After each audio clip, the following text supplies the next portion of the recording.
Thank you for joining your host and neighbors to find out how you can help put Florida and America back on the right track. Palm Beach Indivisibles created the Neighbor Network for Good Government to bring together like-minded voters with the goal of increasing engagement and voter turnout. And we need you to make it happen. Historically, turnout in presidential elections, such as 2008, 2012, and 2016, is high, but many voters stay home in midterm elections, such as 2010 and 2014. The Democratic candidate for governor of Florida has lost the last two elections, in 2010 and 2014, by about 60,000 votes statewide. If those voters from presidential elections had turned out to vote, the results would have been different. And it's not just the governor's race that's important. Unfortunately, we can't vote this guy out of office until 2020, but 2018 is still an incredibly important year. In addition to taking back the governor's mansion, we need to re-elect Bill Nelson, win control of the U.S. House, and hopefully make serious progress in winning back the legislature in Florida. Now, you may be sitting there saying to yourself, "Oh, don't worry, I'll vote." But, as we saw, history has shown that many voters like you will end up not voting for one reason or another. Why is that?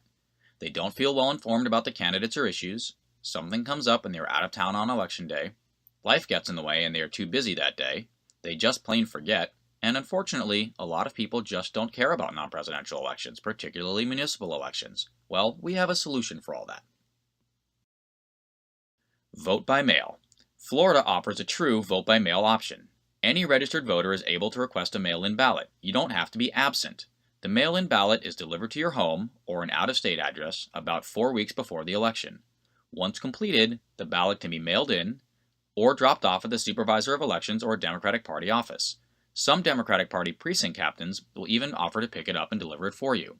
And if you want, you can still vote at the polls. They will cancel your mail-in ballot electronically and give you a new ballot to vote at the poll. The real magic of vote by mail is how easy it makes voting. You get a whole month to research the candidates and ballot initiatives, which is particularly important this year with all of the amendments on the ballot. You get a whole month to procrastinate before voting. It makes voting so easy, you'll even vote in those municipal elections you usually forget about. And again, for those of you who love to vote at the poll, you can still do that. Best of all, science! It really works. Research has shown that voters who request a mail-in ballot vote at a much higher rate, whether they mail it in, vote early, or go to the poll on election day. So even if you don't think you need it, sign up for it. Why? Because this guy doesn't want you to. Thank you for joining your host in Palm Beach Indivisibles. Now go talk to your neighbors, have some coffee and tea, or beer and wine, sign up for Vote by Mail, and help us and you get the good government we all deserve.